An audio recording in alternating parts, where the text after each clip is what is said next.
For Germany's Social Democrats, it was the third federal election loss in a row and the second worst result in 60 years. They obviously got the wrong candidate with the wrong strategy. But rather than revamping itself, the party seems almost paralyzed. Nobody's taking consequences. Nobody is stepping down. Even Per Steinbrück, Chancellor candidate without the remotest chance of becoming Chancellor, is staying put. Carry on. That applies to us as well as to our program for the coming years. Carry on. The Social Democrats will carry on. Their one-time prospective coalition partners, the Greens, are taking consequences. The party leaders are making way for new people, partly under pressure, partly because they believe in change, in new blood, new ideas, and new coalitions, even with the Christian Democrats, if necessary. The former party of West Germany's left-wing youth has to redefine itself. Young members have to get a chance to prove themselves. I'm 100% sure that we need a very fundamental discussion in this party. That's at least as important as the party platform, and it will keep us busy for at least a year. It's the third time the Red-Green coalition project was rejected by the voters, partly because the SPD and the Greens never really had a common strategy, for example, on how to win back a majority in Parliament. Over the years, they've seen this prospect drift into oblivion. One possible solution has so far remained strictly taboo. That is, taking the left party on board.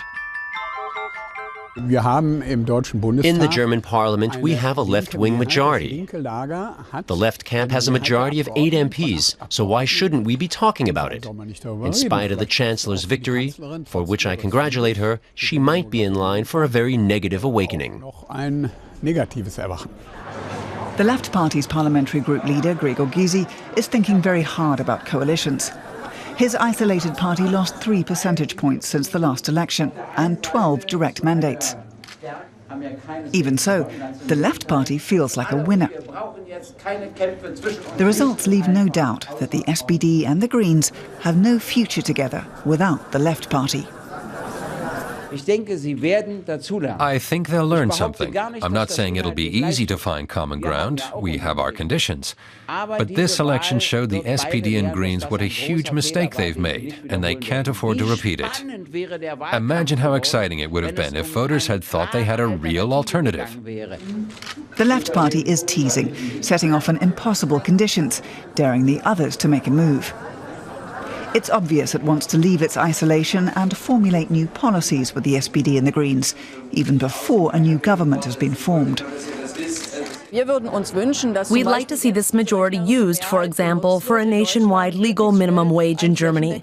I hope the SPD will have the courage to go for it, but right now, it doesn't look that way. Together, the SPD, the Greens and the Left would have a majority in Parliament. An unlikely option, but the Social Democrats' left wing is looking at it as a prospect for the future. It's imperative to clear this relationship up over the next 4 years. The SPD and the Left Party have to act. I assume this process will get underway now. I think this was the last election where the parties will say, not with them. So the SPD has 2 conflicting options. Open up to the Left Party, or open up to a coalition as junior partner with the conservative and powerful Christian Democrats. A choice between a rock and a hard place. After Angela Merkel gutted her last coalition partner, the SPD is not getting in line or begging to be the next one. That's not our intention. Some heated internal debates are underway in the SPD and the Greens, especially about how to win back voters. But even if they decide to join forces again, one thing is clear.